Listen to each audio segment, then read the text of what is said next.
Hello, this is the Stories Beside channel. I release videos every day for you. Subscribe and click the bell. 5:30. The night shift was finally coming to an end, and Nancy fell asleep sitting on the couch in the resident's office.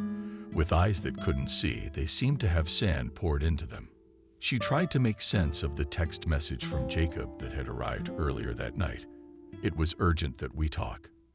Now she'd have to explain to her fiancé that Nancy had been in the operating room all evening and almost all night. And although the intern's job in the IQ was not easy for the girl, she liked it. Nancy pressed the call button under the favorite icon and listened to the indifferent beeps for a long time. Obviously, Jacob was sound asleep. She took a deep breath of air and held it in for 4 seconds. The girl exhaled noisily and stretched. She loved that wonderful feeling of accomplishment when a pleasant emotional and physical fatigue sets in after a successful operation, that she still had a couple of hours to sleep before heading home. And then that strange dream came again, of a gloomy hall with high vaults and tapestries hanging on the walls, depicting some strange people. Ancient decorations, a candelabrum with 1,000 lit candles, a huge grand piano, and a woman in a long antique dress standing in the center of the room. Her face, pedigree, austere, seemed carved in stone, but it was beautiful. High cheekbones and huge eyes whose colors were impossible to see. The woman held out her palm to Nancy, on which lay a huge gold ring with a bright green stone. Nancy reached out to touch it, but then the phone rang and the girl's consciousness was torn from her sleepy captivity. It was Jacob on the phone. Nancy hastily pressed answer and in a hoarse voice said hello. Without saying hello, he informed her that he would be waiting for her in 40 minutes at a cafe near his work, without giving importance to her own feelings of resentment. The girl quickly threw off her work suit, pulled on her favorite jeans and t-shirt, and gathering the rest of her strength, went to meet her beloved windbreaker. She just hastily stuffed it into her backpack, for a real spring was raging outside. Jacob was sitting at the table by the window, staring thoughtfully ahead of him, stirring his espresso. "Hello." Nancy leaned toward him and left a light kiss on his pressed lips. "What's wrong?" "We need to talk," shortly threw the guy without looking her in the eye. The girl sat down across from him and reached for the menu, but he stopped her hand. "I already ordered you a cappuccino. We won't be here long." The gold watch his parents had given him for his 30th birthday glittered on his hand. "But I could eat. I haven't had anything in my mouth since yesterday except a couple of apples." Nancy objected, looking questioningly into his favorite face and finding no warmth or tenderness in his expression. Their gazes finally met. There was a pause, which Jacob interrupted. "We cannot be together anymore." "No offense," he declared. "I love another girl and I want to be with her." These words came out of the blue. Nancy tried to comprehend them and could not. Her brain seemed dumbed down at once. Her tongue refused to listen. Outside the window, people were walking down the street. The May sun was shining. Time stood still here in this quiet little cafe at the beginning of a day that promised to be very, very warm. And Nancy stared into Jacob's expressionless face, trying to find some sign of the man who had hugged her goodbye before work only 24 hours before, kissing her passionately in front of everyone. I don't understand." Her voice trembled. "Who is the other girl? Do you know her?" Jacob answered calmly, taking a sip of coffee. "Let's not have a scene." "Okay, no scenes," stupidly repeated Nancy.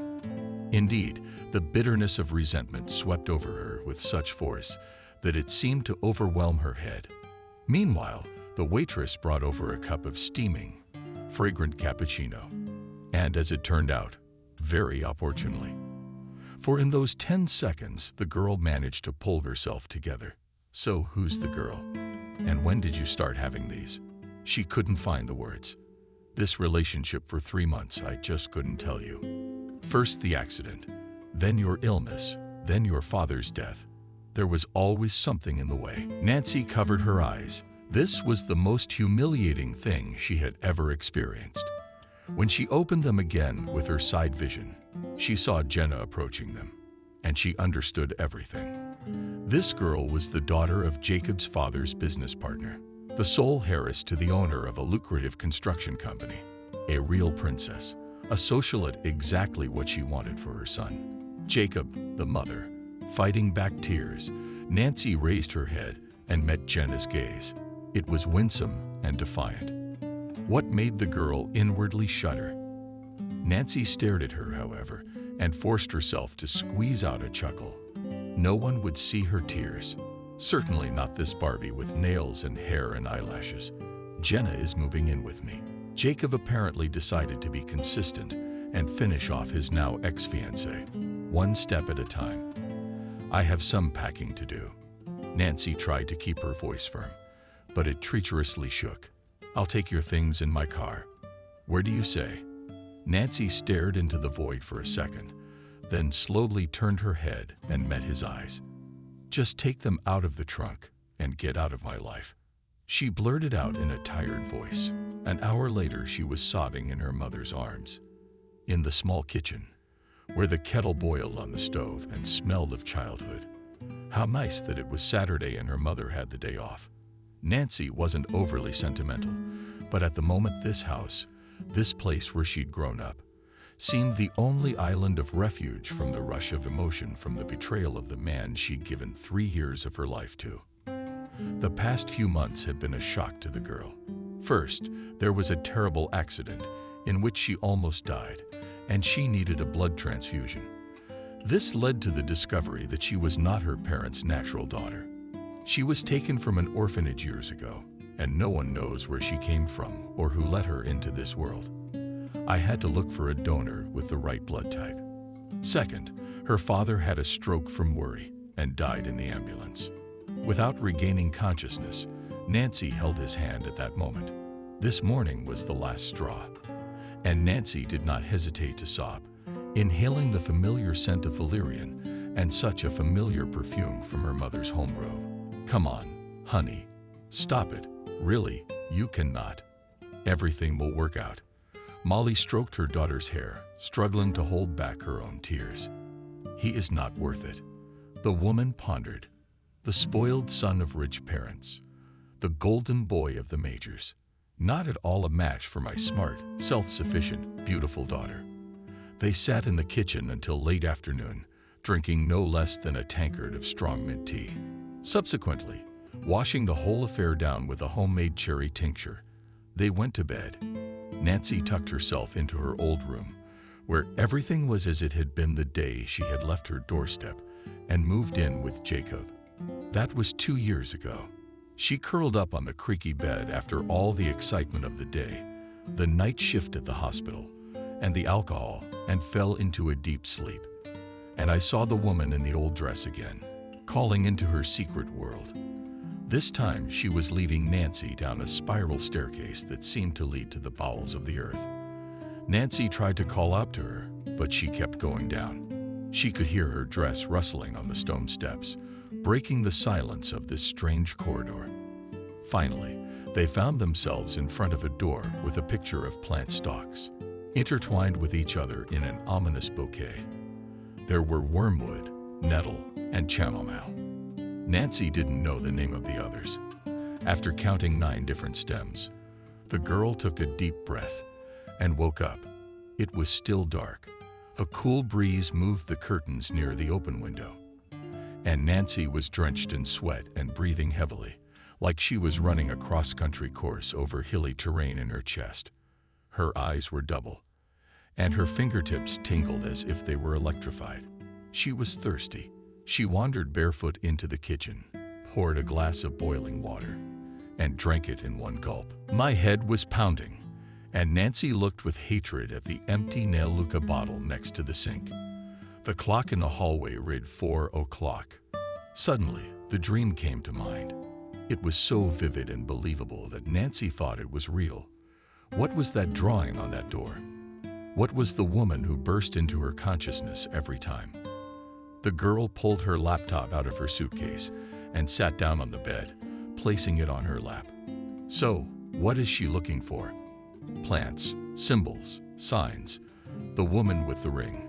What nonsense. As a result, she printed wormwood, chamomile, nettle.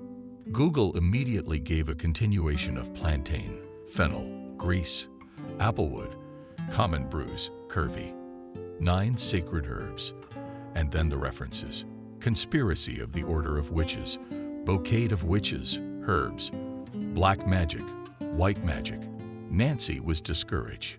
What more witch bouquet? Thinking it all a silly idea, she set the laptop aside and threw herself on her pillow. Jacob's words came to mind. I love someone else. And tears flowed from the corners of her eyes.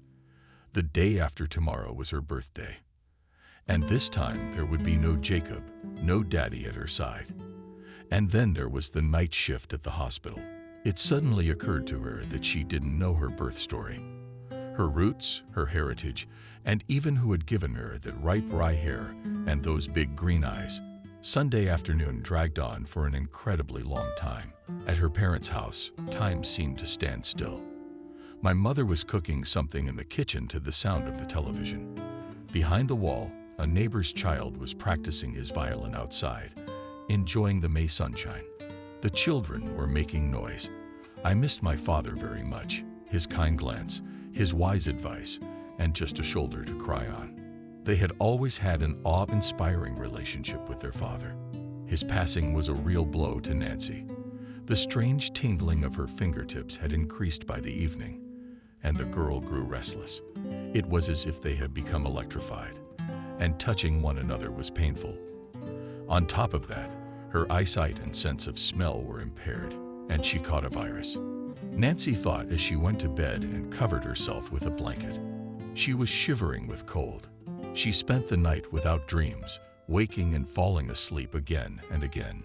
Faces and strange objects appeared. And in the end, Nancy was completely exhausted. She opened her eyes. The morning greeted her with torrential rain. Through the open window, the maddening aromas of rain, lilac, and wet asphalt wafted in. The air was generously saturated with ozone and made her head spin. In the bathroom, the girl glanced in the mirror. She looked at her completely exhausted, bent over with dark circles under her eyes and a pale face. It was all because of stress. She decided this person was unscrewing a tube of toothpaste. Somewhere behind the wall, a hairdryer was buzzing. A clock in the hallway was ticking. A refrigerator in the kitchen was humming. Water dripped from the faucet. Nancy turned to listen, noticing sounds she never noticed before. After washing her face and brushing her teeth, she went to make coffee, but her mother beat her to it. 2 cups of coffee and scrambled eggs and cheese smoked fragrantly on the kitchen table. They ate breakfast in peace, trying to avoid talking about the future, much less the past. However, it decided to be reminded by a message from Jacob. I have some of your books left. What other books are in the surgical handbook? Keep them. I wanted to write Nancy, but the prospect of seeing his face again seemed suddenly so tempting that she just answered "Ock," hastily packing up and saying goodbye to her mother in the entryway. The girl headed for the bus stop. It was rush hour and raining, and there was no time. She risked being late for work. As luck would have it, not a single minibus wanted to stop. They were all full to the brim with passengers. Nancy felt a rush of incredible energy. Something unfamiliar rumbled in her chest and threatened to burst out. A minibus came around the corner. She could see that the interior was full of people, but it suddenly stopped. The doors opened, and the young man standing on the threshold almost fell over. However, after looking at Nancy, he suddenly jumped down from the step of the car and said, "Girl, are you wet at all? Please come in. I'll wait for the next one." Nancy was embarrassed and wanted to refuse, but something held her back. Something strange. Muttering words of thanks in utter bewilderment, she jumped up the vacated step. The shuttle doors closed, and the last thing she saw before that was the bewildered face of the guy left out in the rain at the bus stop. Nancy wasn't late for work. She got there just in time for her shift change. Back in her office, on the desk in the resident's office, she found a bag of books. Your sweetheart came by. He brought books. The nurse informed her. My floor was angry. Like hell, he didn't even ask about you. He just threw the package on the table and took off. So I won't see you. Nancy could hardly suppress the urge to cry. The day flew by at a frantic pace. Nancy rushed back and forth. There were more sick people than usual. Near the end of the day, a girl was brought in from a car accident and rushed to the operating table. Her artery had been severed and she was bleeding profusely from her neck, while she was being lifted in the elevator to the surgical ward. Nancy clutched her wound feverishly with all his heart, wishing that the girl would be saved, that help would be given in time. What was Nancy's surprise when in the operating room it appeared that the wound was no longer bleeding, and it was as if the wound itself had healed. Its edges had been fused with new tissue, and it was no longer life-threatening. In total bewilderment, Nancy mechanically assisted the surgeons, trying not to look at the place where her hands had recently been. When she returned to her residency, she again turned her attention to the bag of books Jacob had brought. There, indeed, appeared to be a medical reference book, a dream book, a couple of textbooks, and a strange, unfamiliar book in a thick, antique binding. The book had no title. Neither was the year of publication. The book was written in a foreign language, either Old Slavonic or Latin. Nancy was completely clueless about it, and it looked like a recipe book. Completely confused, the girl dialed Jacob's number. What kind of book did you bring me? The one in the antique binding. It's not mine. You know, I always suspected you were strange, but not that strange. Jacob's voice trembled for some reason. I don't need any more of that occult crap in my house. Listen, don't call me again. Nancy hung up and looked thoughtfully at the book, which suddenly seemed alive to her, the pages as if vibrating. And the girl could not leave the feeling that something very, very strange was going on. Unexpectedly, she remembered the references she had read on the internet about witches, wreaths, and 9 herbs. She opened the folio again on the first page and only now noticed the little monogram in the upper right corner. The hairs on the back of her neck stood up on end when she recognized it as the same sign painted on the door from her dream. It was an intricacy of 9 sacred plants. Her heart seemed to skip beat after beat, and silence. The room became humming. Unfamiliar sounds were clearly audible in it. Nancy was ready to swear she could hear the rustling of her dress on the cold parquet, the residence room. When she reached home, she went straight to the shower. After standing under the hot stream, she calmed down a bit and tried to find a logical explanation for everything that had happened to her that day. But no matter how hard she tried, she could do nothing. Once in her room, Nancy turned on her laptop again and, opening the browser, typed 9 sacred herbs into the search box. Google brought up references she was already familiar with and many others, but her gaze was hooked on an unremarkable one. It seemed to be an entry at the very end of the list giving 9 herbs for the White Witch conspiracy and a small icon of a wreath made of various plants, already familiar to her. The girl clicked on the link and began to read the alliance of sacred herbs: wormwood, chamomile, nettle, plantain, fennel, fatwort, apple, bruise, and chervil. There is a means to an end for those possessing the power of the White Witch. They are, together or separately, the main integral ingredient for any conspiracy and ritual dedicated to the moon, and serve for the good of the white and all mankind. They cannot be used against man or for no good, for this prohibition is associated with black magic, a power that destroys whoever dares to disobey it. The witch draws her power from the Mother Earth. For all the wisdom, the art, the understanding of the world is embedded in her, and so much more. Nancy felt her head spinning. Her eyelids were slipping, and the room was spinning around her. Before she could put the information she had received into her head, she fell into a deep sleep. In the dream, the woman with the pale face was there again. This time, she greeted her with a wreath in her hands. Nancy was no longer afraid, only very, very cold. She suddenly realized that a darkness had thickened around them. It became almost tangible, and the girl saw nothing but strange, burning eyes and a happy, winning smile. The woman approached and put on a wreath. Nancy's head was suddenly all gone. Nancy was tossing and turning in her sleep. She was now hot and now cold. She was now falling down, then suddenly soaring up. Her heart felt like it was going to burst out of her chest. It beat heavily against her ribs. She thought she was dying, somewhere on the edge of consciousness. At the very edge of it, the old Nancy remained. On the morning of her 20th birthday, she woke up a different person, her eyes open. Nancy felt an unprecedented rush of strength and energy. She had never felt so good in her life. Surprisingly, all the sadness, resentment, and bitterness eating away at her yesterday dissolved with the moonlight of this unusual night. Her mother greeted her with a joyful smile and the cake she baked for each of her daughter's birthdays.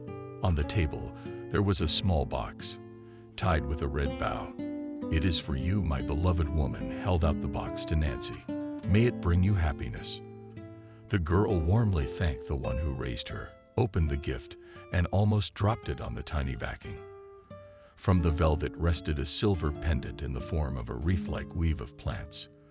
There were stems, 9. Nancy counted them several times. "Where did you get that?" she asked her mother in a trembling voice. She was immediately upset. I misinterpreted her reaction. "I ordered it from a jewelry shop. But where did you get the symbol? For heaven's sake." Nancy was close to fainting with surprise and bewilderment. Too many coincidences, too many mysteries, too many questions. It all seemed a little creepy to her. "You won't believe this," the mother excused herself, "but that wreath was a dream I had. I saw that pendant on you and decided to order it. In fact, it upset you." She hugged her daughter sympathetically, disconsolate and embarrassed. Asked all is well. "Mammy, has the girl pulled herself together yet? I just did not expect such an unusual gift from you." She tried to squeeze out a smile. "Happy birthday. Happy birthday. Happy birthday." The squeals of joy nearly knocked Nancy off her feet. When she opened the door to the residence room after a warm hug and congratulations, she and her colleagues sat down to drink tea with the cake-brought birthday girl. Suddenly, the girl's eyes fell on the newspaper lying on top of the files with medical records. She did not know why she picked it up and began to flip through it. When she reached the classified section, Nancy caught her eye on the ornate telephone numbers. Underneath a small piece of text, "A country estate urgently needs a qualified nurse to care for a disabled resident. Payment on a weekly basis." Something obviously strange was going on in Nancy's mind. For as she stepped out into the hallway, she dialed the number. After 3 rings, a woman's voice came into the receiver. "Hello. Hello, I'm calling about the ad." Suddenly, excitement came over her, but Nancy pulled herself together. "Are you still in need of a nurse?" "Oh, well, thank goodness. Yes, of course. Very, very much needed." The voice on the other end of the line was obviously that of an older woman. It was low, but pleasant. "Then I could come in for an interview, for instance, tomorrow. If it's convenient for you, that would be fine. I'll text you the address to this number." "Yes, please." Nancy disconnected the call and stared at the wall. The phone beeped. A text message came in with the address. Her head was spinning and her soul was overflowing with emotion. She suddenly felt as if she had touched something that would change her life forever. Her hand reached for the pendant, and she could have sworn she felt a strange and inexplicable vibration from the cold surface of the silver. If someone had asked her in the morning the next day how her shift had gone, she would not have been able to say a word, for the day flew by like a fog. She automatically did her job. Fortunately, the night was quiet, and Nancy looked forward to the morning. Rushing home and changing clothes, Nancy ran out of the house with such speed that she nearly knocked her neighbor down with her dog.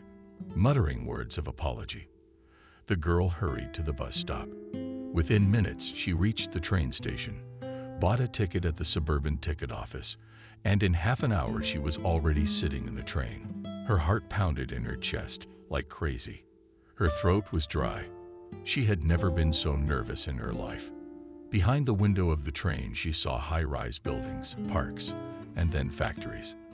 Then came rows of industrial plants, with their chimneys breathing heavily, then rows of summer houses and farmlands with tractors scattered here and there. Finally, the landscape changed radically. The train crashed into a wooded area, according to the navigator. There was only a short distance to go, and Nancy was perplexed as to what it might be like to be out here in the woods. Gradually, however, the forest faltered, and the train stopped at a small station, where, sitting on a chair, two elderly women were selling sunflower seeds. The girl stepped out of the stuffy train toward the sun. She had to walk 1.5 miles from the station, and she was glad she was wearing comfortable sneakers. After saying hello to the old ladies, Nancy asked which way she should go. She got the answer and walked briskly down the path in the direction indicated. The forest was beautiful, all bright from the birch trunks. It breathed with fragrance and rejoiced. Birds were singing everywhere. Beetles were buzzing. Insects were chirping. Nature was living a full, renewed life, and Nancy seemed to be at one with it. She was so unaccustomed to being here in these untouched places. Finally, after supposedly walking about 1 kilometer, she came across a carved leather sign with the inscription Sokolova Mansion. She quickened her stride, and in 15 minutes she emerged from the forest into a huge clearing. What she saw before her was beyond her comprehension. She had expected to see a relatively modern-looking house. It was about 2 stories high, slightly neglected because its owner was disabled. But there, hidden from view by an alley of poplars, stood a huge old mansion 3 stories high. It was bulky. The building was covered with ivy. The ivy was just now beginning to bloom, and the columns beside the broad stone front porch reminded her of Acropolis, though not as old as the Greek monument. There were quite a few other buildings on the grounds, including modern ones. Nancy noticed a large garage outbuilding a stable and, apparently, a carriage shed. It was as if I had traveled back in time, Nancy thought, and indeed everything around was so atmospheric. From the house to the trees, you could have made historical movies there without bothering to create scenery, the gravel rustling merrily under the soles of your shoes. As Nancy stepped down the walkway toward the front door, she hadn't even had time to press the doorbell when the door swung wide open and a short woman of about 65 appeared on the threshold. She had a pleasant face, and her hair was perfectly gray in a tight bun at the nape of her neck. She wore plaid pants and a light blouse tucked into them. Her look was so simple and elegant that Nancy regretted wearing her favorite ripped jeans and a simple cotton t-shirt. "Welcome, my dear. We are looking forward to seeing you." The woman gestured for her guest to enter the house. Nancy said hello and stepped into the pleasant half-light of the hallway. "Let's go into the library. It's a good place to talk. You have a nice view over the garden. By the way, my name is Miranda. How do you do?" Nancy could barely keep up with her as she led her through the spacious living room. "And I, Nancy." "Oh, Nancy is a lovely vintage name," Miranda commented to the tapping of her own heels. The house was cooler than the outdoors and just as atmospheric. Time seemed to stand still here. It lurked in the antique tapestries and furnishings of the 19th century, laying dust on shelves of books and photographs. It rolled under a sprawling armchair with a ball of forgotten yarn by the fireplace. The library was lit by the huge window, which did indeed offer a stunning view of the blooming garden. "Sit down, my dear, and I'll make the arrangements for the tea." Nancy smilingly sat down in the chair to which the woman indicated, and she thought that now Miranda would take the bell from the table and ring it, calling the maid. But the woman took a cell phone out of her pants pocket and dialed Kelly's number. "Make us some tea, please, and bring it to the library.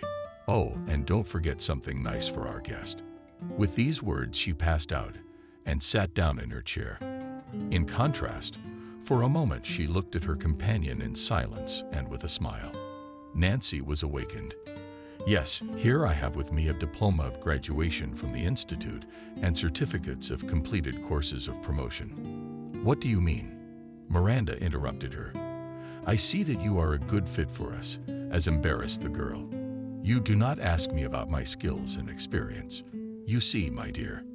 The woman patted her hand cheerfully. I've been around a lot, and I know a thing or two about people. The thing is, we don't need a nurse so much as a companion. Your future ward is a very complicated person with a complicated history. Your duties will include physical therapy, supervising medications, and helping with minor household chores. You may ask why I don't do all this. Because a young man of 28 is simply bored with an old woman like me, she laughed. So my mentee is a young man. Nancy was genuinely surprised. I thought that your spouse had become saddened. Miranda, but you better be right. The reality is that my husband has been gone for 40 years. And my only grandson is in a wheelchair, so he is your grandson. Yes, Robert is my only relative. We don't have anybody else. She took a handkerchief out of her pocket and blotted her wet eyes. He's been confined here with me for 2 years now. His parents died the day he became disabled. A car accident. I'm sorry for your loss, sincerely said Nancy. How awful it must be to lose your child and to see your only grandchild in pain. As it happens, only women in our family have been long-lived for generations. My son was only 53. At that moment, the door opened and a burly woman in her 50s appeared in the library with a huge tray. Meet Nancy. This is Kelly, our cook and part-time maid. Miranda introduced her. Kelly put her burden on the small table and smiled widely at her guest. Hello. Good afternoon. She smiled back at Nancy. Kelly, this is Nancy. She will be looking after Robert. Kelly unceremoniously glanced at the girl and said, Thank God. I hope at least our Baron will thaw a little. The mistress of the house cast a reproachful glance at her, and she immediately realized that she had gone away. Miranda sat down in her chair and poured tea. It is lavender and juniper, she said. Seeing the guest inhaling the aroma, she tried to figure out what Kelly had put in the kettle. It smells amazing, sincerely said Nancy, since she had left the house decently a long time ago and had not had breakfast. The girl ate a gorgeous freshly baked croissant with great appetite, with raspberry cheese curd filling. Her companion only drank her tea in small sips, and she served her guest homemade cookies with nuts and sweet currant jam. Suddenly, the library door swung open again, and a young man dressed in a cotton shirt and jeans appeared on the threshold. A young man in a modern wheelchair. Nancy's heart skipped a beat through her body, as if an electrical charge had passed through. When she saw his handsome, masculine face, with features carved out of stone and deep, ice-cold gray eyes. His dark, curly hair was pulled back to his collar, his shirt tucked behind his ears, his broad, once muscular shoulders. He was lean and perfectly built. He had a book in his hands, and Miranda jumped up from her chair. Here is my grandson, she announced. Robert, I'd like you to meet Grandma. Because I asked you to, he muttered, barely glancing at Nancy, his eyebrows furrowed. His lips turned into a tight line. I don't need a nurse. Well, of course you don't. The old lady justified herself. Do you need an assistant? I don't need an assistant. Robert, stop being rude. I don't care. That's not why I'm here, Nancy blurted out. It was so sudden that both grandmother and grandson turned their heads in her direction at once. I'm here to get you on your feet. She knew it sounded silly and defiant, to say the least, but she suddenly realized that she believed it. You see, sweetheart, began Miranda. What are you talking about? Abruptly interrupted his grandmother, Robert, and looked at Nancy point blank, their gazes finally meeting. I will never get back on my feet. I don't think so, Nancy said calmly and confidently. She suddenly remembered that girl with the torn aorta, and it gave her strength. And again she felt the familiar tingling on her fingertips.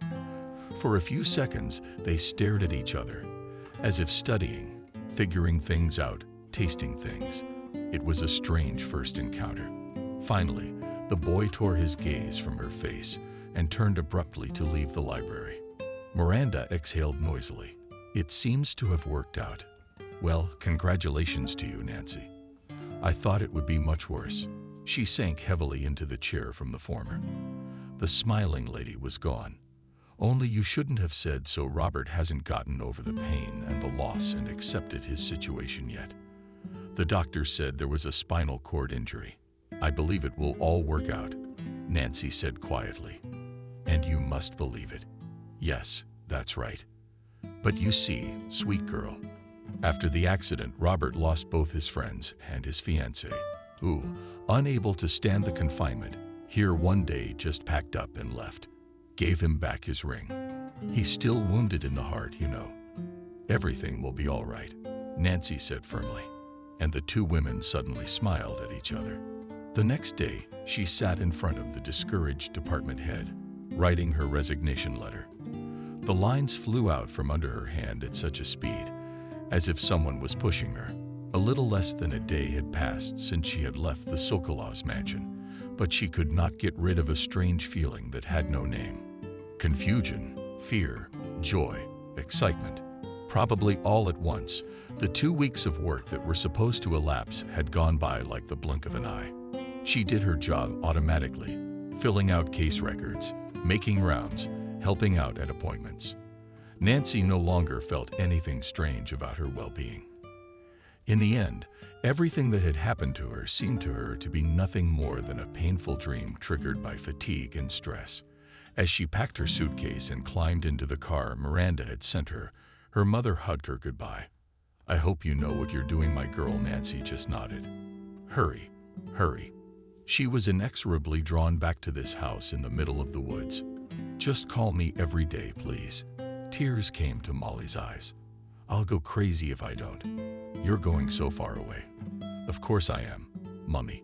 Nancy pressed her lips to her cheek and gladly inhaled the familiar scent of her family, and added only 120 kilometers. The mother choked again and let her daughter out of her embrace. Miranda met her near the alley. It was the first day of summer, and she was flaunting an elegant silk dress with a bright floral pattern, hugging Nancy happily. She announced that lunch would be in an hour, but in the meantime she could rest in her room and settle in. After lunch I will show you the house, she informed me. The driver took Nancy's things out and moved them to the room Kelly had prepared for her. In addition to Miranda, Robert, and Kelly, the driver and the gardener lived in the house. He also took care of the stables. It turned out that Miranda still kept a couple of horses. The men lived in the outhouse. Kelly in a small room under the stairs. Nancy had a nice bright room on the first floor next to the library. She was next to Robert's room and laying out her things. The girl could hear the noise of his chair mechanism and the sound of music. Apparently her ward was a fan of Debussy. Putting aside her suitcase, a good portion of which was medical reference books on the rehabilitation of the seriously ill, Nancy began to study the room. It was decorated in silvery lavender tones. The furnishings were modest, but modern and elegant and unassuming. A chandelier on legs would have looked great in it, and a computer. Nevertheless, there was neither a candelabra nor a computer. There was a large, comfortable oak bed, 2 bedside tables, a small closet, a small mirror, and a pair of empty wall shelves for personal items. Leaving the room perfectly delighted, Nancy changed into a peach-colored linen pantsuit she bought in Turkey a couple of years ago and a pair of boat shoes. She simply tied her hair into a ponytail before opening the door to the hallway. She took a deep breath and closed her eyes.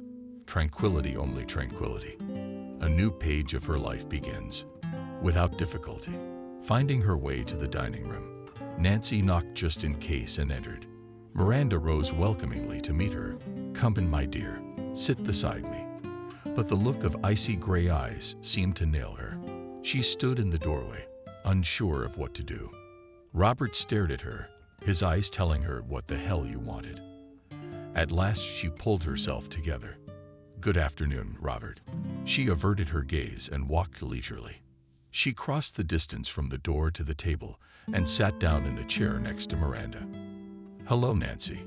After a moment's hesitation, Robert answered. "That is your name, isn't it?" He glared at her. "That's right." Their eyes met again. But this time, Nancy held his gaze. "When would you like to start classes?" He answered immediately. "As soon as possible, Nancy." The sound of her name spoken in his voice made Nancy flustered, but she quickly pulled herself together. "You are still indicated for massages and water treatments, as well as a whole range of medications." "How did you know that?" Robert interrupted her. "I studied your medical history." Well, he summed it up, didn't he? "Then you must be aware that my case is hopeless. But nevertheless, to please my grandmother, I will do as you say. The truth is, I simply want to dispel the boredom." Nancy only nodded. "Enjoy your meal, Nancy." And the guy began leisurely, eating the soup with a look that he wasn't interested in anything else. Miranda, too, ate in silence, occasionally glancing from Nancy to her grandson. And she seemed to be satisfied with everything. The girl, meanwhile, could not get a bite in her throat. She had barely touched the soup and was now picking it slowly with her fork. It was the best roast she'd ever had. She knew she was going to have a hard time with it, considering the patient's disposition, and yet she couldn't bear to think of leaving. A strange unknown force was keeping her here, and she was going to find out what it was. After lunch, Nancy returned to the room and changed into her medical suit.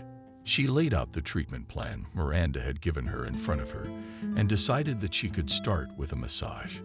She reviewed 1 million videos on YouTube and medical websites. She was also trained in massage as an additional specialty back in her second year of college. Nancy found her mentee in the garden. He was sitting with a book in his hands, but not reading it, but looking into the distance behind the low fence, behind the groves, where the river bends in a blue stream. "What are you reading?" She interrupted his seclusion. "100 Years of Loneliness," the young man replied. There was no arrogance or anger or resentment on his face now. He turned toward her and her heart collapsed in her chest. She lowered her eyes to his hands with long fingers clutching a thick binder. "Where were you staying?" "I was just getting started. And I don't like Merkus." Nancy shrugged. "I prefer Dumas or Tolstoy guy."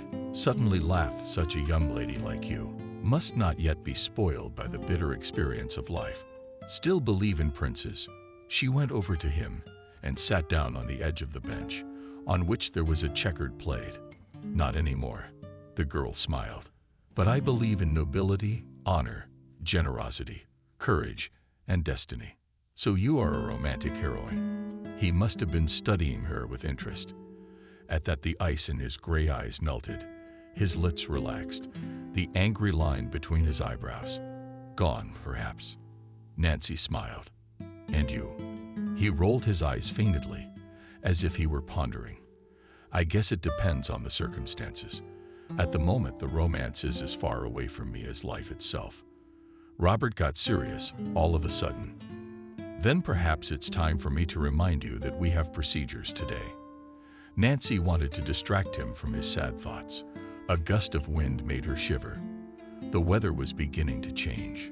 She took the plate from the bench and threw it over Robert's shoulders, accidentally touching his cheek as she did so. It was as if an electric shock pierced Nancy's body. He seemed to feel it too, and for the first time in their brief acquaintance, he averted his eyes.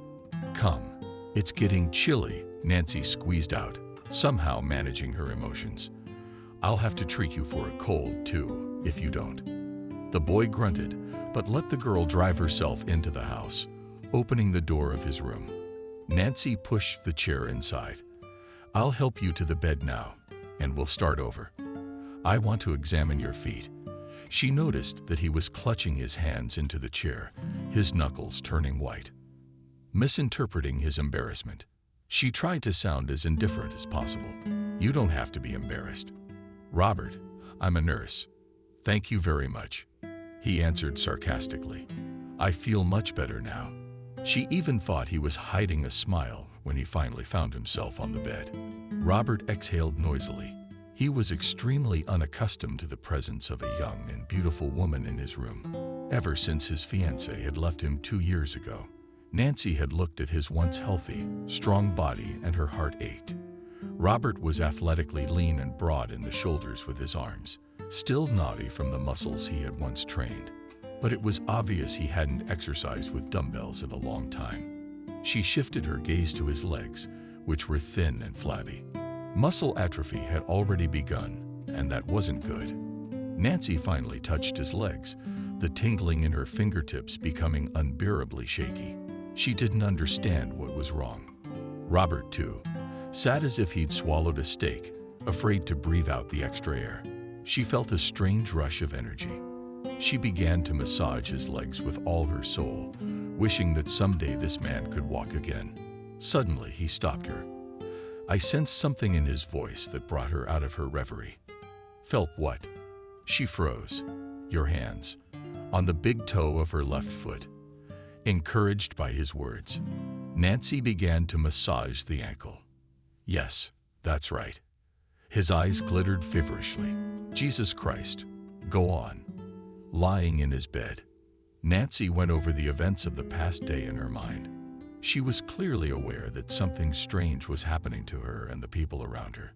This place, this house, the nature, the setting. Everything seemed familiar to her. She saw Robert's face again, when he felt his body again. A spectrum of emotions was bubbling in him: joy, disbelief, and fear. Fear that none of this was real, but by some sixth sense. Nancy knew that it was true, that the miracle had really happened, and that she herself was the cause. And there was that lingering dream again. This time, it was in the bedroom. A large bed under a balaclava, candles in a candelabra. There were 2 of them, 2 passion-weary men and a young woman who was already very familiar to the girl. She looked at him as if the world around her did not exist, as if he were the center of the entire universe. His eyes were warm and smiling. Those gray eyes. Nancy already knew them. I love you so much, the woman said. I will never love anyone like that. I love you too. The man leaned over to her and kissed her on the lips and let you always know it. Here he took a large gold ring with emeralds as bright as spring green from his little finger and put it on her ring finger. It is a promise, she asked. There was hope in her voice. Yes, it is my vow. Nancy awoke in the middle of the night in a cold sweat. Her fingertips tingled. Her heart was beating like mad. She sat up on the bed, holding out her hand for a glass of water. She dangled her feet to the floor and fumbled for her slippers, drinking the water in a gulp. She opened the door to the hallway without knowing why. There was no one there, but Nancy could have sworn she heard skirts rustling outside Robert's room. Her feet carried her that way, and when she reached the door, she opened it without knocking. Robert was sitting on the bed. He was agitated. Droplets of sweat covered his forehead. He didn't even seem surprised to see Nancy in his room at night. Who are you? He stared at her point blank, and the girl said helplessly, I don't know. I just had a dream. I had a dream too. You were there, and in my dream there was you. Did they not notice how the formality had disappeared from the conversation? There was an awkward silence. Nancy came closer and sat on the edge of the bed. I have the feeling that you didn't just happen to show up in this house, did you? Nancy didn't know what to answer. I think I was here a long time ago. The thing is, I was taken from an orphanage, and I don't know anything about my ancestors. It's possible. You think you might be related to me. The guy grinned. No, not that. I would feel, I guess, just these strange dreams. It's like they're from the past. And after she was quiet, seeing Robert looking at her intently, she added, Do you think I'm crazy? He shook his head. I have the same strange dreams. It's like a soap opera. He leaned back on the pillow. You know, everyone thinks there's a family curse on my family. How's that? Nancy thought he was joking. It's not hard to believe, considering all the men in our family die before they have hairs. The exception was my father, who lived to be 53. But now I'm in a wheelchair, and my line will probably end with me. What kind of curse is that? Nancy felt her feet begin to freeze. Despite the warm nights of May, drafts roamed freely through the huge house. It is said that my ancestor once betrayed his love, left her for a lucrative marriage, and that girl cursed him. I see a man in my dream with a woman. Today I realize that you look just like her. Nancy shook with cold or excitement. And what did you see today? Tonight I saw them in bed, and he gave her a ring. The room swirled around her. Nancy could not say a word. Her fingertips burned with fire. A mysterious, complex puzzle began to form in her mind. She looked at Robert. He was obviously waiting for her to say something, but instead she moved closer to him. Their eyes met, but she saw more in them now than she had before. In them was the history of the family, lived through 2 centuries of misfortune, tragedy, and loss. Nancy knew she had to kiss this guy, or she simply wouldn't survive. He appeared to be ready for it, for his hand suddenly rested on the back of her neck and drew Nancy closer. Their lips touched, and at that very moment, all the memory of the past years and the blood that ran through their veins came crashing down on them. Their minds raced with images of the lives of the people who had been involved in their birth, scenes of their last moments, their feelings, their fears, their hopes, their love. Especially vividly, they saw the 2 who had started the whole story. Nancy didn't notice how she found herself lying next to Robert on the uncomfortable orthopedic bed. Something wonderful was happening in that moment, for she could feel his masculine strength, his embrace, and some kind of strong and unbreakable bond between them. Not at all handicapped, a healthy, passionate man lay beside her. Perhaps they were dreaming, but it was so thrilling, so sweet and incredible, that Nancy allowed herself to surrender to the will of her senses. Suddenly the morning, breaking out of its long confinement, reached the room through the tightly curtained windows with a timid ray of sunlight. Somewhere in the stable horses were roaring, and from the man's room there was the usual bustle, and a croaking rooster was singing his song just below the girl's bedroom window. Robert awoke first, and feverishly began to pull on the clothes he had thrown on the night before. Nancy, my soul, I must go. He leaned toward the sleepy girl, who stretched sweetly and wrapped her arms around his neck. For another minute, she pressed his face to her chest. Robert noisily inhaled the scent of her hair. With an effort, he slipped out of her embrace and deftly hopped onto the windowsill. He vanished into the dawn rays. Nancy opened her eyes abruptly and realized that the events of the night were real. Robert's heavy male hand rested on her chest. The hair on her temple stirred with his steady breathing. Lying next to him felt comfortable, as if she had found her home after a long wander. But more importantly, he was beginning to feel something. And even though the entire lower part of his body was shackled by sickness, she seemed to respond to her touch a few times, cautiously climbing out from under his arm, dangling her legs off the bed. Nancy fumbled for her slippers on the floor and stood up, pulling back the blanket slightly. Robert was still sound asleep, and she began to massage his ankle. She concentrated so hard that waves of wild and powerful energy began to emanate from her. Her fingertips became more sensitive. It seemed as if she had entered some kind of trance. The universe suddenly shrank and seemed to embrace her, encouraging and helping her. God, I'm awake. I can feel your touch. Robert's excited voice brought her out of her stupor. She looked up, but her gaze, past his face, stopped where the woman stood near the curtain. The sun's rays were not reaching her. She was safely hidden in the shadows, but her eyes burned, so Nancy couldn't look away. She knew this woman, had seen her many times and felt her presence. It was she who had been left in bed by the man who had been dreaming of the girl this morning. Suddenly, the uninvited guest raised her hands to her face, and Nancy nearly lost her senses. They were charred to the elbows. She could even smell the smell of burnt flesh. What was making her sick? What's wrong with you? Robert grabbed Nancy's arm, and the figure in the corner melted away as if it hadn't existed. There was no blood on the girl's face. She was paler than chalk. Nothing. Slowly she answered and guided her hand up her leg, and pressed on the calf muscle. And here too, he immediately, forgetting everything else, looked happily at the girl. His eyes sparkled. You know, it is like a miracle. Nancy tried to find the right words. You are a miracle. But please don't tell anyone yet, not until we are sure. Robert looked like a little boy now, ruffled, touching. Nancy reached out and brushed a knotty dark strand from his forehead. A lot had changed during that night. There was something for both of them that brought them closer together. I won't tell anyone. Now I have to sneak back to my room and tidy myself up. He nodded silently and pulled her to him. It seemed so natural to Nancy that the girl didn't think to stop him. She just put her hand on his chest and kissed him on the cheek. Don't be too long, Robert muttered, reluctantly, letting her out of his arms. I quickly promised Nancy and slipped out the door. Half an hour later, they were already sitting in the dining room, eating with appetite Kelly had prepared. Miranda chattered on, but she could see the change that had taken place between the two young men. You both look very happy today. As if incidentally, she remarked as she sipped her tea.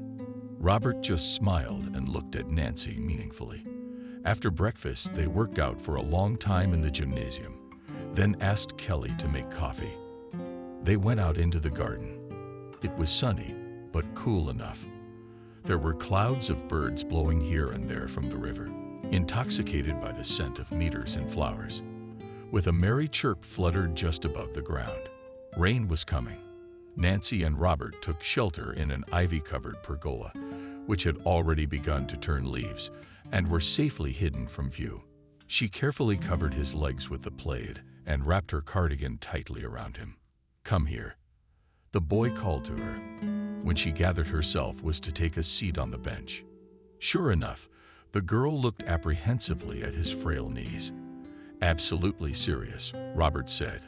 I'm not as weak as you think I am. I didn't say that, said Nancy with a smile, cautiously settling into his lap and wrapping her arms around his neck for about 5 seconds. They just stared at each other, as if they hadn't seen each other in a long time and couldn't look at each other. Then came a kiss as long and intoxicating as the May variety. It all happened so fast that they hadn't had time to get used to each other yet. You do realize that we need to talk? Asked Nancy, breaking away from his lips. I agree. The boy smiled and put his arm around her waist tighter. Obviously, we have a history, a tragic history. And if you know who you are, and who your ancestors are, I unfortunately don't. In the place I was before I was adopted, hardly any information given except that my parents are dead. Nancy exhaled. Actually, I have some thoughts. Robert took her hand and put it to his lips. Once upon a time, my family had neighbors. It was about 200 years ago, but then the estate and all the buildings burned to the ground. How it happened, I do not know, according to my father, who heard about it from my grandfather. The whole family died in the fire, along with the serfs. They say it was arson, but no proof has been found. You can look in the archives of the local museum. Suddenly, a picture of a woman with Robert's hands burnt came to Nancy's attention. She looked into his eyes. I had a dream this morning, and then in your bedroom. The woman from our visions is in my bedroom. What do you mean? The incredulity in his voice seemed offensive to her. You don't believe me. I do. I just don't understand. The woman at the curtain. It was her ghost. I don't know. And looking away, the girl asked, have you ever had the feeling that someone or something was present near you? His look confirmed her guess. Go on. I'm listening to you. Anyway, this morning in your room, by the curtain, I saw a woman with charred hands. I even smelled something burning. It might be a clue, but I don't know who she was, if she belonged to the family of those firefighters, or if she was just related to them. Perhaps she was burned there or hurt. Robert thought for a second, then said, in those days, all births and deaths, as you probably know, were recorded in church books, such a kind of wedding and ritual bureau, so these books could still be preserved there. We could try to find some kind of clue. Are you saying this church is still intact? Nancy's heart was pounding hard. Well, intact is an understatement. It's abandoned. I used to play there as a boy. How are we going to find those books? I'm sure they all decayed a long time ago.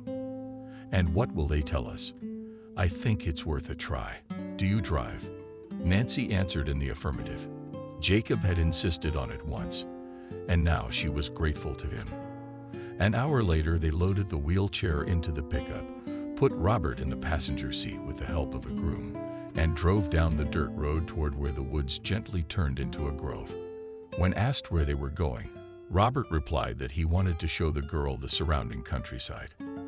As they drove, he told her everything he knew about the family's history. At one time, this church had been rich.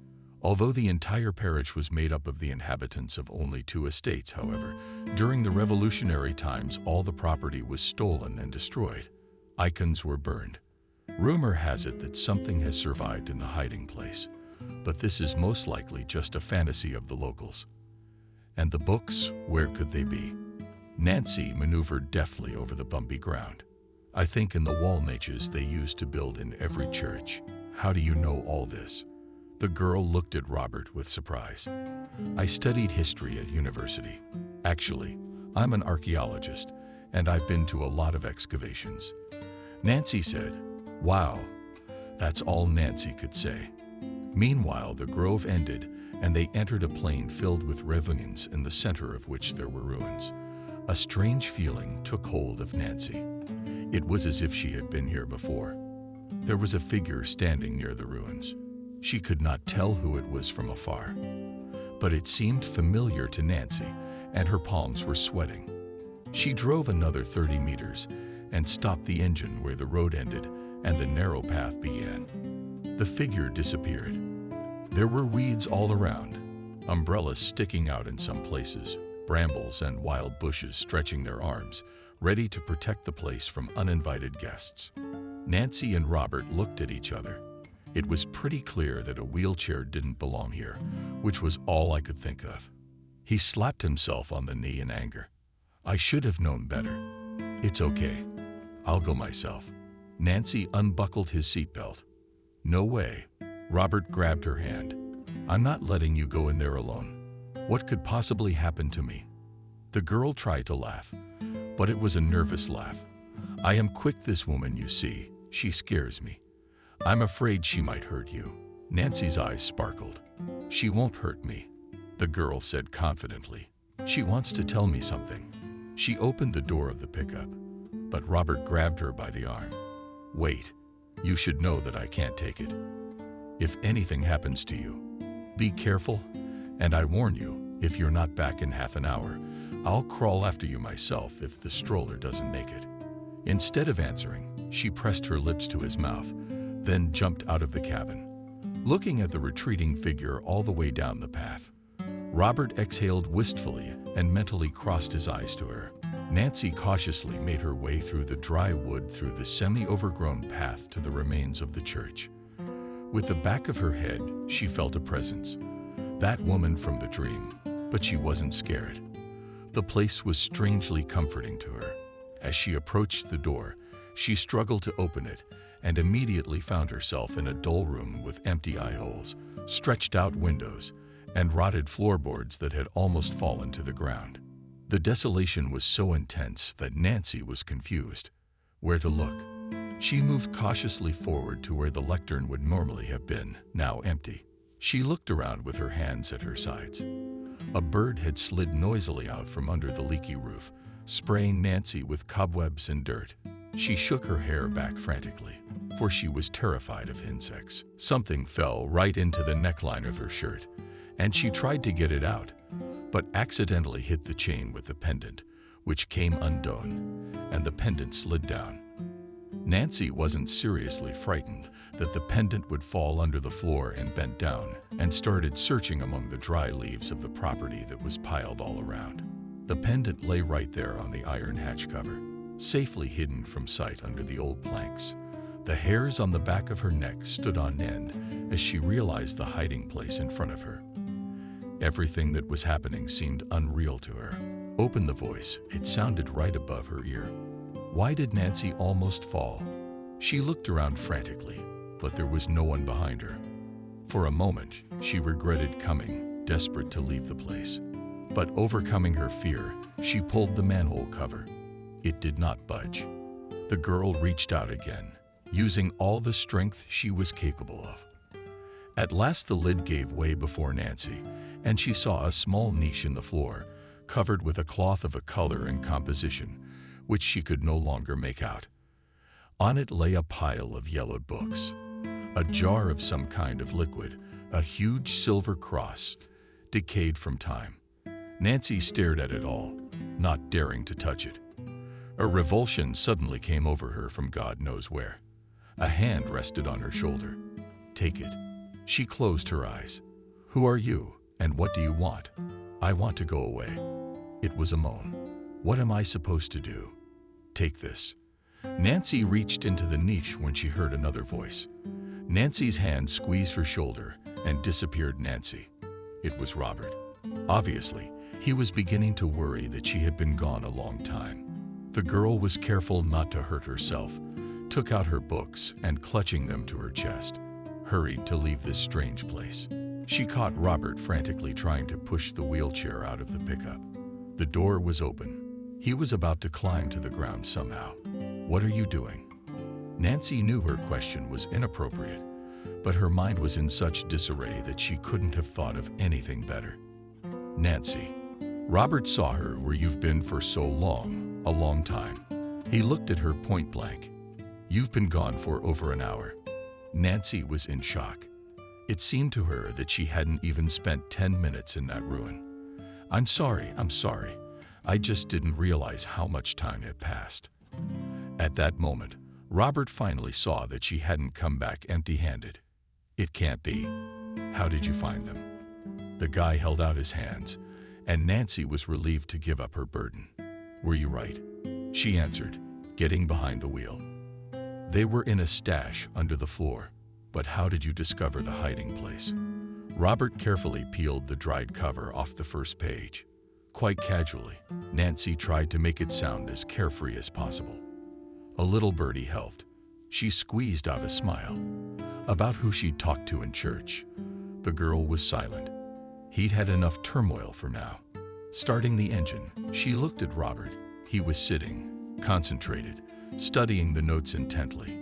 His dark hair was down to his collar, his shirt, his face blushing, his lashes fluttering now and then as he squinted his eyes frequently.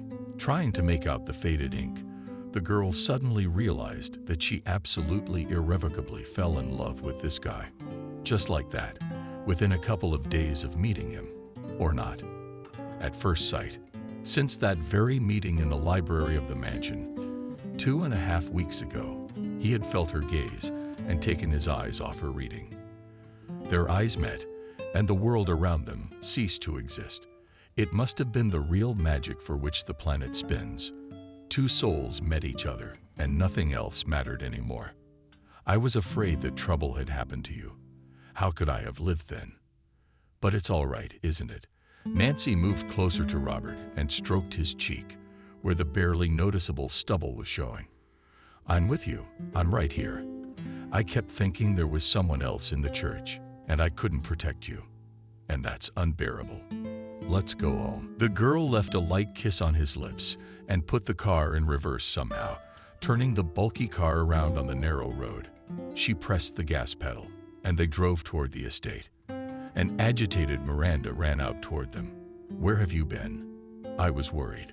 "Grandma, we are fine. We are alive and healthy, and we are incredibly hungry." Robert tried to guffaw. "Don't do that again." So she looked reproachfully at her grandson's companion. "It could be dangerous." Nancy guiltily smiled. "I'm sorry, Miranda. It won't happen again. Your grandson is a very competent, interesting storyteller." The time flew by unnoticed. The old woman softened. "Yes, my Robert knows the stories here very well. He's already told you about the manor." "Yes," Nancy nodded. Out of the corner of her eye, she noticed Robert getting into his chair with the help of the stable boy and hastily hiding their find under the seat. Once in her room, Nancy picked up her cell phone, unplugging it from the charger. 5 missed calls from her mother. She suddenly felt very embarrassed and dialed the number. "Hello, Nancy. Why aren't you answering? I already wanted to go to your mysterious castle with a police squad." "Mommy, it's okay." The girl tried to reassure her. "There's no need for the police.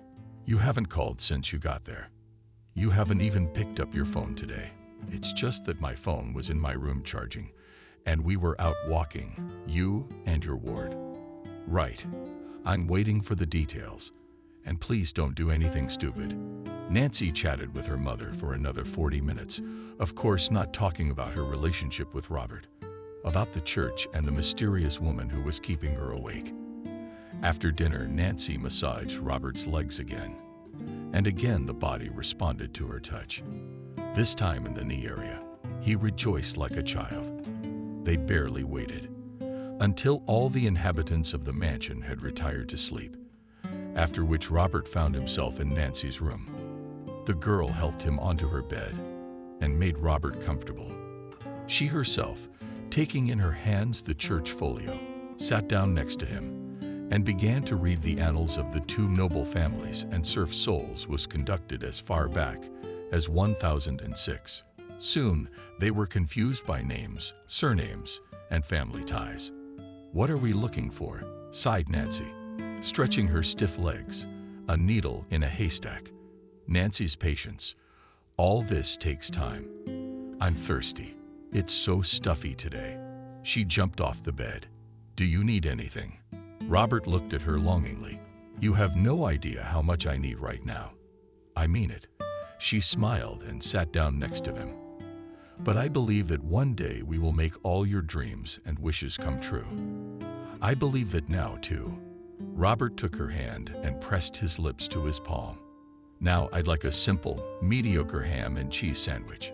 It was dusk in the hallway, but the girl didn't turn on the lights. It might have awakened Kelly. She snuck into the kitchen, poured a glass of water, and drank it in a gulp. Nancy was already spreading, buttering bread, preparing to cover it with a slice of cheese and a slice of ham. How did she suddenly realize she was in the room? More than one girl slowly turned her head toward the window. The woman was there standing near the parter, looking at Nancy. Finally, a groan escaped the ghost's lips. What didn't she understand? What should I look for? Where? The girl desperately wanted to help. 1825. Remember 1825, Nancy repeated the number combination. Is that the year of your birth or death? The vision melted away as suddenly as it had appeared. Nancy's hands were shaking, and her fingertips seemed to have been in sulfuric acid. What on earth was that? The girl quickly finished her sandwich and raced back to her room. I know what to look for. Look, 1825. Don't you get it? Robert, what makes you say that? Just trust me. Nancy sat down next to him as he went through the pages looking for the right date. There you have it. He cried out, finally, on May 15, 1825 ad. A daughter was born on the estate of Prince Christopher at the baptism of Nancy. Was it a coincidence? The girl wondered. Robert, meanwhile, continued to read on August 2, 1825 AD. Count Stephen had a son named Robert when he was baptized. The young men looked at each other. They understood everything. This is where the story begins. It was their ancestors, Nancy and Robert. They loved each other. The intricate puzzle began to slowly come together. Read on. Nancy stared at him with all her eyes. It goes on to say that in 1842 Nancy was given in marriage to a prince who passed away terrified. Right on the night after the wedding, Robert looked at Nancy. What do you think of that? I think this woman had something to do with his death. Nancy answered. I can't say for sure, but I have the feeling that she is not an ordinary woman. There was a power about her that I felt all the time. And perhaps she paused and looked at Robert. There's that kind of power in me too. What do you mean by that?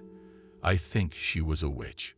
All these symbols that I see in my dreams, these herbs, and these dreams in general. I mean, it's a real vision. And Nancy was silent, hesitant to say that. Robert looked at the girl anxiously. Tell me, don't drag it out. She was in church. She spoke to me that you were silent too. He was getting very angry.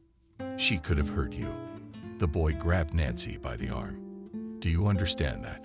She's not going to hurt me. She wants me to help her. And I think this woman is my ancestor Nancy wrote about in the book. Robert stared at her intently. This girl radiated such energy that his heart sank.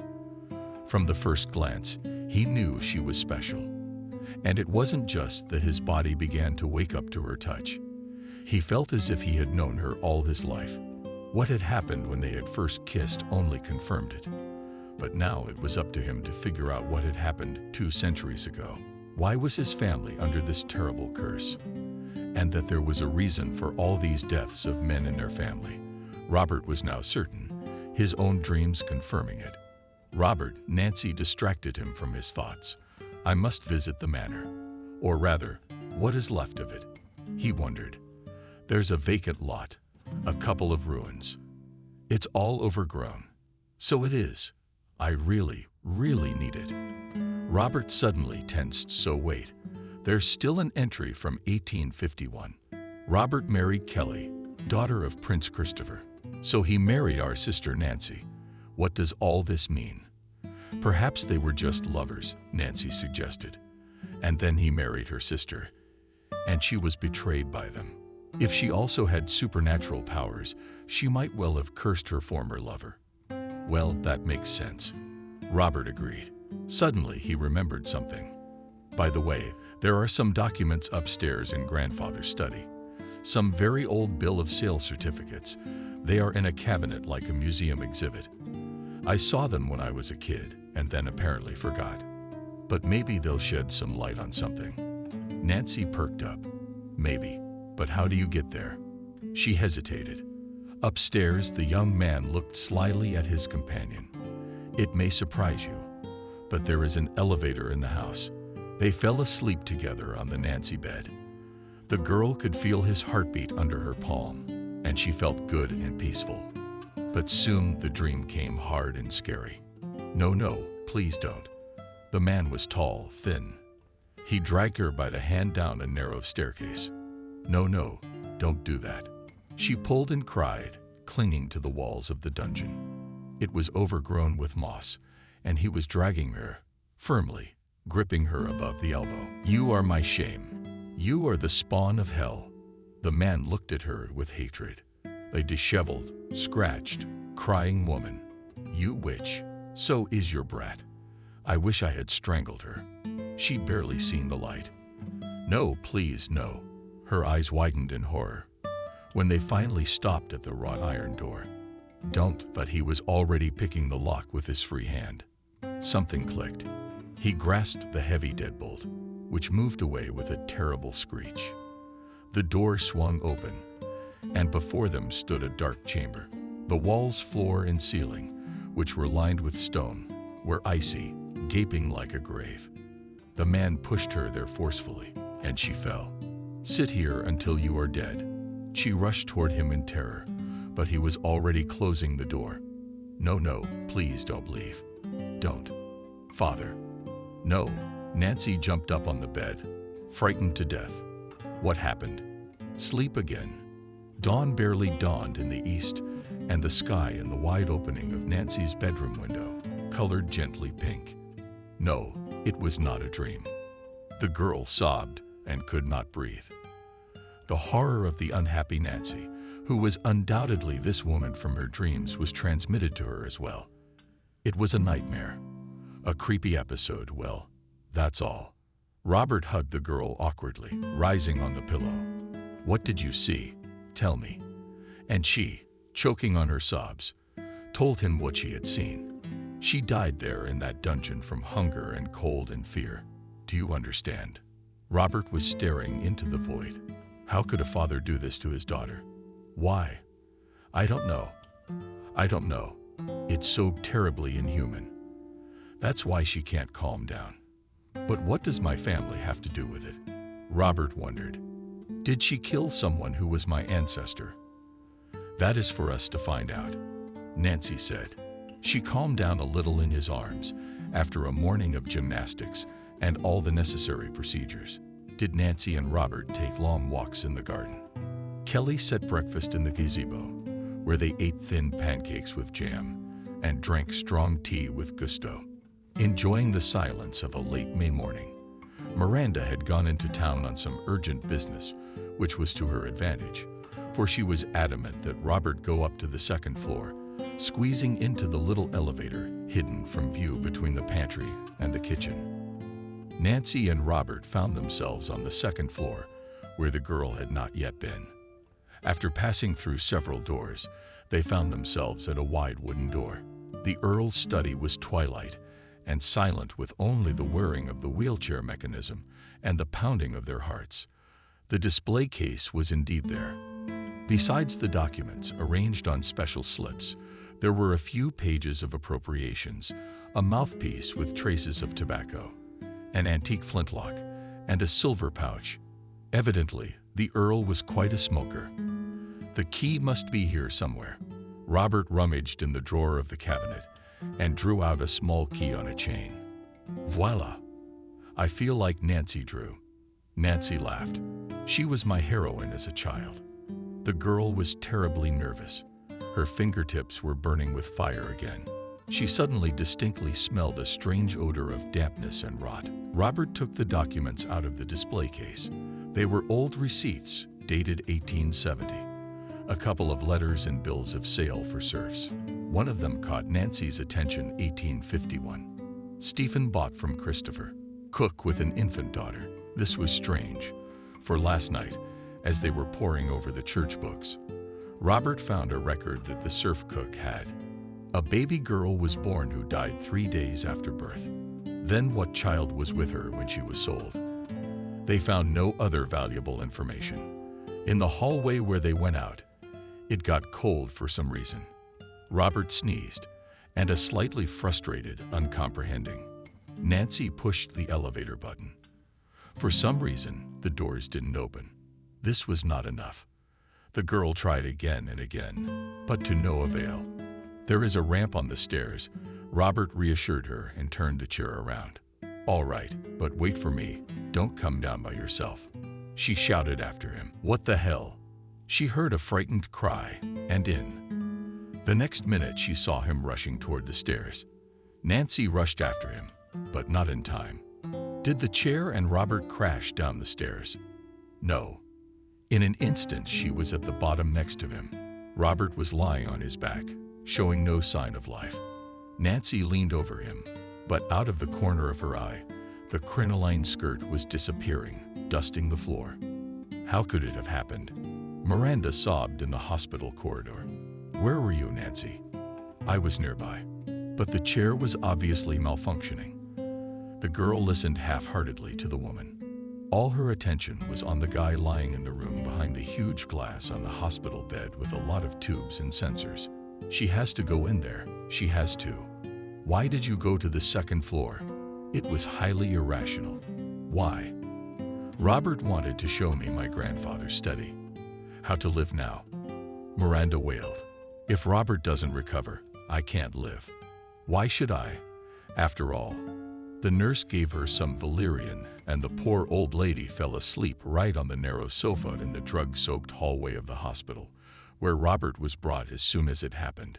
Waiting for everyone to disperse, Nancy quietly crept into the room. Pain and regret flooded her when she saw the pale, handsome face, the hands lying lifelessly along his body, bruised on his shoulders. Robert's eyes were tightly closed. He had not yet regained consciousness. Nancy cautiously crouched in the chair beside the bed and took his hand in the palm of her hand. The hand was warm and very familiar. The girl put it to her lips and cried, "Wake up, please, wake up. Don't leave me, please. Do I need you so much?" Suddenly, she wiped away her tears and closed her eyes. She concentrated. She imagined a wreath of 9 herbs linked together. The bundle of powerful energy she felt within her slowly began to untie her legs and arms, poured in, becoming heavy and sensitive. Heat spread all over her body, down to the tips of her fingernails and hair. She took Robert's hand again and began to whisper the words that came to her mind. It was an ancient language. unfamiliar to her, accessible to few living on Earth. Nancy felt the energy transfer to him. She was infusing him with it. She gave it generously to him, for Robert needed it more. The girl awoke to someone stroking her hair. She was sitting on the floor beside the hospital bed with her head resting on it. Nancy looked up and almost died of happiness. The familiar gray eyes were looking at her. A hand, quite recently lifeless, helpless, ran over her blonde curls without saying a word. The girl rose to her feet and rushed toward Robert. She pressed herself to his cheek, found his lips, ran her fingers through his dark hair. "Are you awake?" "Oh, thank God." "I was so frightened." He kissed her passionately, as if her life depended on it. A nurse on duty caught them in the act. "Lord, have mercy on the young people. Young lady, what are you doing here? Leave the room at once." Then, apparently realizing that the patient was getting better, she ran to get the doctor. At the same moment, Miranda burst into the room and rushed to her grandson. A minute later, the doctor arrived. Nancy went out into the hallway and returned her thoughts to the mansion.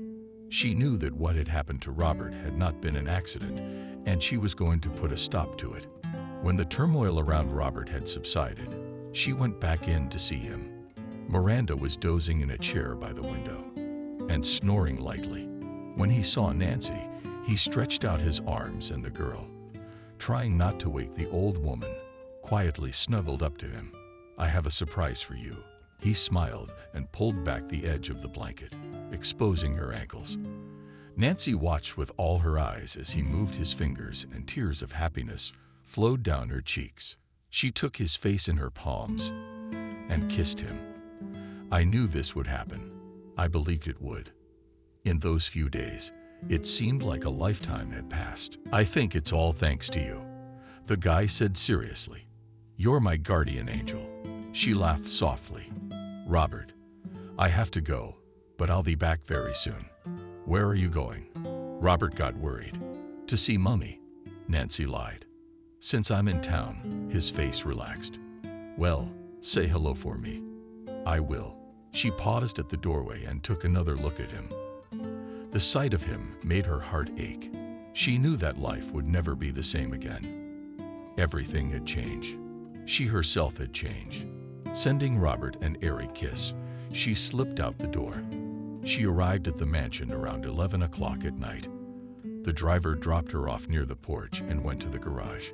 Only the kitchen window in the house was on fire, and Nancy went straight there. She hadn't eaten anything. Kelly had been sitting at the table all morning, drinking tea and watching television. When she saw Nancy, she woke up. "So how is our boy?" Miranda called. She said, "He is awake." "The worst is over," she said tiredly, sinking into a chair. "He's fine. Do you have anything to eat?" Kelly slapped her thighs. "Of course, you're hungry." "You poor girl. I'll be right back," and rushed to the refrigerator. Very soon there were fragrant pancakes, a cutlet with mashed potatoes, an Olivier salad, and a piece of apple pie on the table. Nancy smiled appreciatively. "I can't eat it all," she said. "Come with me."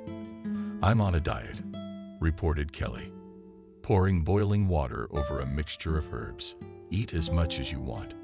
She nodded and began to cut the cutlet with her knife.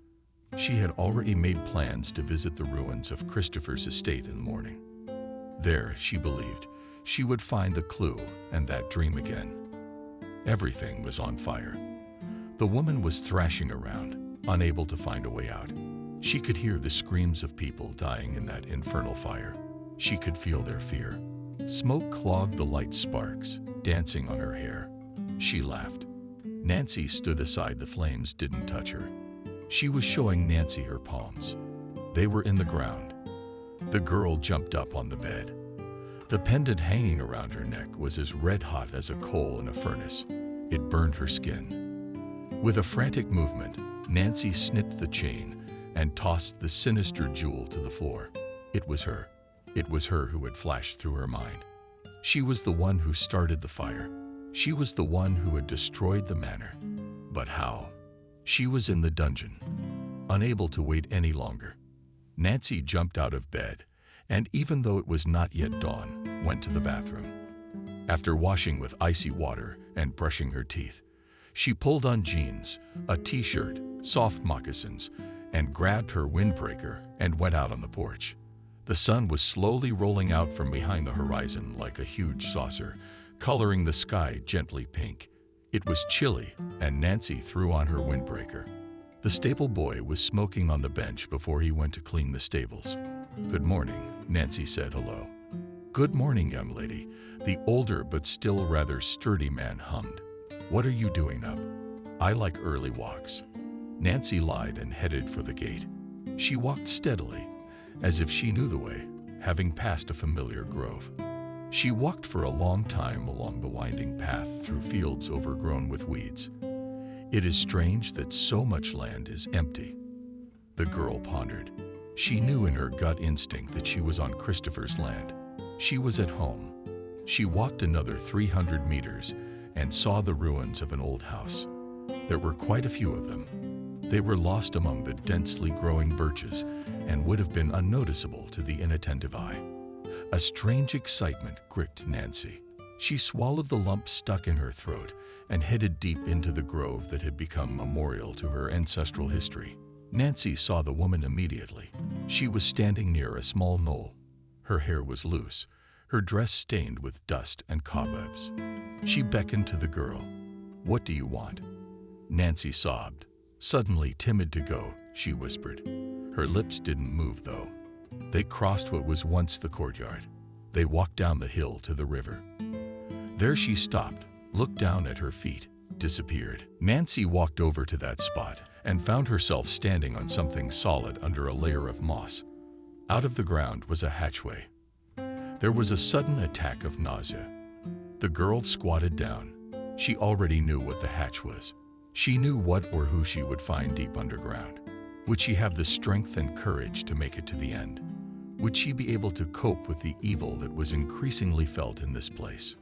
Suddenly, Robert's pale face surfaced before her. Of course she could. She owes them the answers they need. Finding a piece of iron on the ruins, Nancy began scraping the earth and moss off the manhole cover. After a good half hour, she grasped the heavy ring with both hands and pulled. The lid would not budge. It was too big and heavy. At last, exhausted, she knelt on all fours, with her palms on the ground. At that moment, she felt a powerful energy fill every cell of her being, nourishing every cell of her body with unprecedented strength. This time, the hatch opened immediately. She saw the dark, musty and damp stinking spiral walkway. Turning on her cell phone flashlight, Nancy bravely stepped down. She recognized the place. She had seen it twice in her dreams. Such fatigue, pain, despair suddenly came over her, with which the earthen walls were saturated. A crypt, she thought. Barely stepping on the first step, reality mixed and visions appeared. I loved him. Oh, how I loved him. A voice sang above her ear. What made her skin tingle? She saw a very young Nancy dancing at the ball with Robert. They looked at each other tenderly and affectionately. They seemed to be no more than 16. Then a young Nancy and an elderly man with a big mole on his cheek are married at the altar. Obviously, the same one the book was written about. Then in the bedroom, the frightened girl is in bed, her husband looming over her like a cloud. He takes her by the arms, but she pushes him away so hard that he flies across the room and hits his head on the table, blood splattering on the parquet. Here is a grown-up Nancy in bed with her lover Robert. Then Robert and Kelly's wedding, in which Nancy stands by the door and whispers curses. She does not notice that her father is staring at her. There is fear in his eyes. Then Nancy, with a big round belly, is screaming hysterically on the bed of a child about to be born. It's a girl, and a woman in a big white apron takes the baby girl. Nancy begs to keep her, but her father locks her in the room. Then comes a vision that Nancy is already familiar with. The father locks his unhappy daughter in a dark hole underground. She's thrashing around in there, crying, wiggling her hands across the stone floor and walls. Suddenly, a stone breaks away from the wall and earth falls into her hands. Then a wicked, unnatural laugh. She whispers incantations. Then a fire. Everything goes up in flames. Everyone in the manor dies in it. This is her revenge. Terrible revenge for terrible cruelty. Nancy could not breathe. Now she knew everything. Now she understood everything about the herbs, about the land, about the book that mysteriously ended up in her possession, about the curse of Stephen's family. Robert was in danger. Still in danger. She must save him. After all, she is Nancy's Harris, also a witch. She knew this as firmly as she knew her name. Now she knew her origins, her roots. It all made her head spin. When Nancy came back to reality, there was a door in front of her. It was pitch black all around. The girl had no key, of course. She reached out and rubbed her hand over the familiar image on the cast iron surface. God, a cast iron door. How had the father feared his daughter would break out? A voice murmured over the door. Nancy fumbled over the door, and her fingers fumbled for something cold and long, bringing the phone and flashlight close to the object. The girl discovered it was a key. I wonder who was the last person to touch it. Prince Christopher, inserting the key into the well. To her left, the girl turned it with an effort. A grave, ominous coldness pelted her as the huge door swung open with a grinding clang. For a second, the girl stood there, hesitant to enter and go. A voice sang. She listened. It was a chamber, scary, dark, and icy. There was stone everywhere, the smell of fear and death. Nancy saw it immediately. It was a small skeleton sitting near the far wall. Tears suddenly spurted from her eyes. She felt unbearable. Pity this girl, who for 2 centuries could not find rest, who had suffered a horrible death here in the darkness and loneliness, and all she wanted was happiness. Instead, she was betrayed by those closest and dearest to her. I want to go, the figure whispered, leaning over the skeleton. She looked at Nancy, and a longing gleamed in her eyes. Bury me. Nancy suddenly remembered why you tried to kill Robert. The curse had already done its work on him after all. The figure shook her head. I saved him. If I hadn't, he would have died. So you didn't mean him any harm. She shook her head again. Bury me, she repeated. Nancy approached the remains. Something glittered in the flashlight's light. There, on the stone floor of the crypt, among the white phalanges that had once been fingers, there lay a ring with emeralds. The very gift Robert had given it. Take it. It is yours. Nancy lifted the heavy jewel with trembling hands. Energy radiated from it. She could feel it in every fiber of her being. But she had grown accustomed to it. She took off her windbreaker and carefully tucked the bones into it, every last one of them. Her face was wet with tears. No one in the world deserved to die like that. After somehow making her way out of the dungeon, Nancy squeezed her eyes shut. The bright daylight hit her eyes. The sun hung high in the sky. How much time had she spent in the crypt? 2 hours? 3? She looked around for a suitable place. To him, take me to him, a voice sang. A figure stood nearby. Transparent, not material, but the expression was peaceful for the first time. Nancy knew where Robert's ancestors were buried. It was the old cemetery behind the church, where she had once visited. Gently clutching her burden to her chest, the girl paced toward the church. She paced and paced, feeling the presence of the ghost behind her. At last the ruins of the church appeared, and beyond them an old cemetery overgrown with weeds. There were at least 100 tombstones, and Nancy began to walk among them. Suddenly she saw a familiar figure beside a creeping, moss-covered stone slab at the fallen fence. It was Robert's grave. The figure nestled against the slab and closed her eyes. Nancy could not hold back her tears again. Finding some sort of shovel in the church, grabbing a cross from the hiding place, the girl returned to the grave. She long dug the stale earth, scratched her hands bloody with small stones before she was able to dig a small hole. Into it she piled Nancy's remains, along with her windbreaker. She crossed herself briefly. She covered everything with earth, and put a cross on top. The figure stood beside her the whole time. Observing the thanks, she heard Nancy. They stood looking at each other, two women past and present.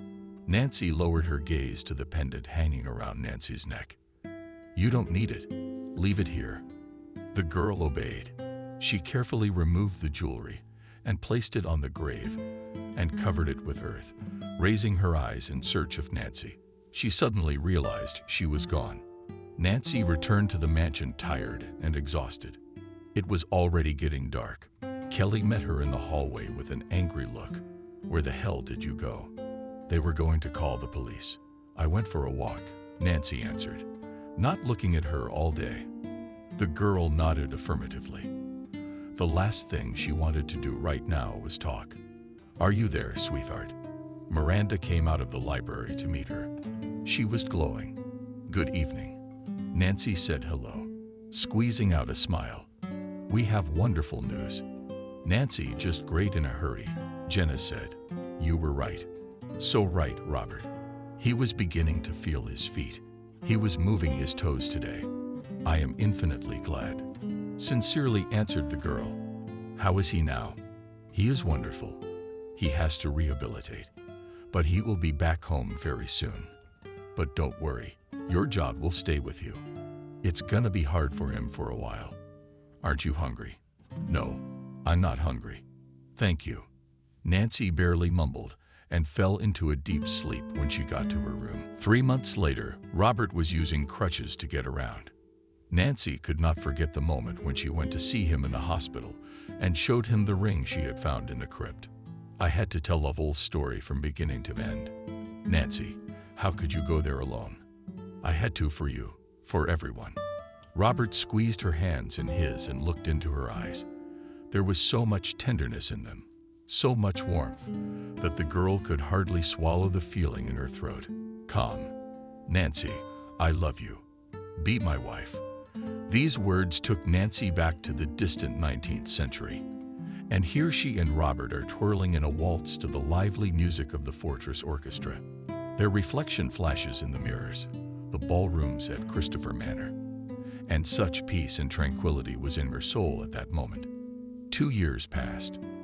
In the small nursery, a nightlight was burning. The girl, weary from the events of the day, sleeping soundly in her crib. She was the daughter of Nancy and Robert. Today she was christened Emily, and a golden cross glittered on her little neck. She was snoozing peacefully on her pillow. The electronic babysitter sensor blinked silently with a green button on the display. The woman's translucent silhouette was barely visible, in the folds of the curtain, rippling in the July draft. "Curtains, will you be happy?" "Tiny," quietly whispered a voice. "You will be happy for sure. The birth curse has been lifted forever."